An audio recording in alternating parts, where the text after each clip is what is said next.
All right, so in that last one, Chris was telling us a little bit about what was the hardest part about it. And,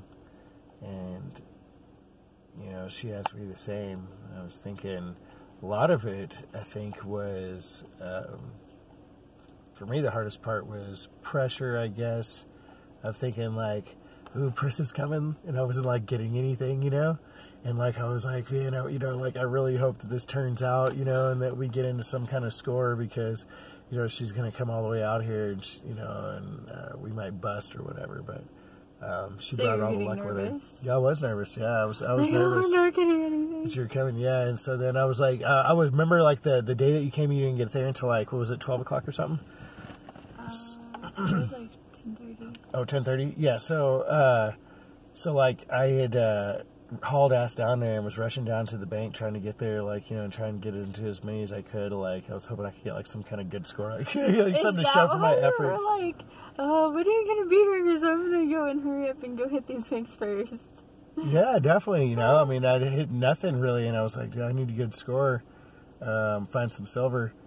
But you know, I have a hard time with like the lack of time, you know, like, because I over plan, you know, like I'll put like, oh, we could do like 40 banks there, or we want to get all the way up this street, or if you know, but then you're sitting there in line and it's eating up your time, and then you got to look at the stuff, and then you're out of cash, you know, as far as, because you got all your cash into, you know, the dollars or the coins or whatever, and then you got to go through all those, you know, I mean, all that stuff eats up your time, and, you know, so it never does go quite as fast, or we didn't get to as many as I'd like to, but, so I think that's always the hard part for me. I get the fever, but we both got it at the end this time. She was like, we pulled up into Town Hero coming to Joshua Tree. Like, there's a Wells Fargo. Yeah. I think the lights are still on. We pulled in. And then we pull in, and it's like after 4:30, 5:30 on a Saturday. Yeah, it's crazy. Like, dude, what are we thinking? It's like driving to different counties looking for a beer store that's open, you know, at 3 o'clock in the morning. And then right across the street in the parking lot is a Chase. And we're like, what are we thinking? Everything's closed right now. Yeah. Still wanting to go. Got the fever. Just looking, you know. I mean, it's weird when you train your eyes to look like that. It does kind of tweak you out a little bit to where you're just like, you know, for like 3 days, all you've been doing is going bank, Chase. Even on the freeway, Wells Fargo. just coming here, like, there's like, you know how like on the side they have like all the list of like stores and whatever. Mm-hmm. And I'm like, there's a Chase in there. You're starting to see them everywhere. Do I go and get off this exit or not? That's the fever I'm talking about, dude. Woo, it's smoking in the hot in here with that fever. So yeah, you were just discouraged about that for a little bit. Yeah, and then you brought all the luck with you, and we hit it really good and hard. You know, I mean, it wasn't the first time. Yeah, I mean, my original first goal, like my grandiose goal, was like double, a little bit more than double, like what we got this time. But you know, for I think a good reality check, coming and being like what we're like 5 to 6 days, 5 days maybe complete of coin roll hunting and stuff in different cities, you know, as far as like, you know, all day affairs, 6, 7 maybe, still pretty good, you know. I mean, it's really good, and it's like one of those things you look for because you know it just takes one big score. One big score can make up for a lot of really bad ones. But when you're picking, you know, scratching, we call it scratching when we're fishing, and when you're scratching like that, though, it's you know, the small catches that you get along the way, and the few couple pieces of silver, the couple rolls of, you know, NIFCs and stuff like that, are what pay the gas and, you know, hopefully the room and stuff if you ever get one or stay in one and all that kind of stuff. And then the big score is just all profit because you've pretty much just paid your expenses with the little stuff, you know. And that's kind of how I've looked at it before and how I keep it the grit of going. And I think this next time we want to hit the little small towns, you know, or something like that. Next time we go and travel somewhere, huh? You game with that? Yeah. There's something else I was going to do. Really good for us. And then all of a sudden, like, after we got, like, our last big score.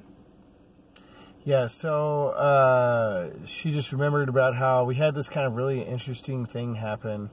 I mean, where the banks all of a sudden, like they were providing for us.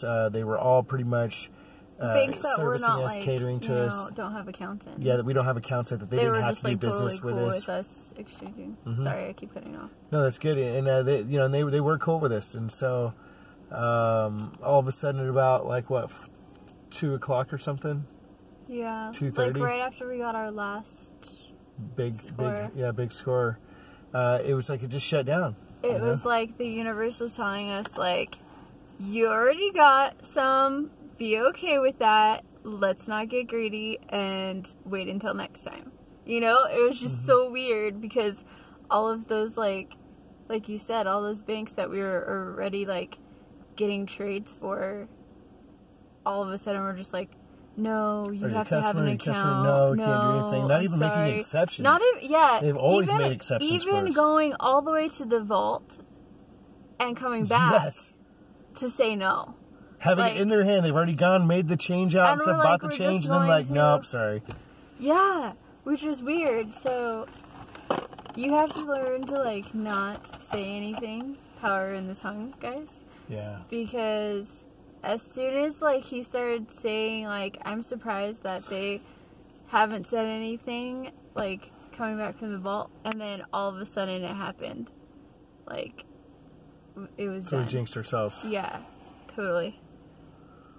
So well, I mean, it wasn't a good. jinx, but I think we were both kind of winding down anyway. I was super tired. Yeah, and we got to get out here and like, actually get to a parking spot before it got dark. Yeah. So that's nice. It kind of like worked in our favor, because who knows, we probably would have been still turning money around and stuff had they said yes, and going on to the next one and going on to the next one and not get out here until late. So it was good. The universe provided. So. Universe provided today. So speaking of that, I want to go look at what it provided for us. Oh, speaking of which, you're always thinking about date night. Date night. So we have a box of coins to go through. Ryan's gonna rehash the twos. And we'll go through some twos. I'm sorry, I'm obsessed with them. I can't help it. I just want to look at them now. Well, you can't research anything because we don't have any signal, so. That's true. That's true. The nickels that we got, too, are really good because I got a 2009 Amy Buffalo nickel out of one. Yeah, she went in somewhere. He couldn't wait. So he undid a roll, and he found a buffalo. Unwrapped a roll. Undid it. He undid it. I unwrapped a roll. And a roll and a roll. So we're going to go ahead and have date night in the car. Cool. See you guys later.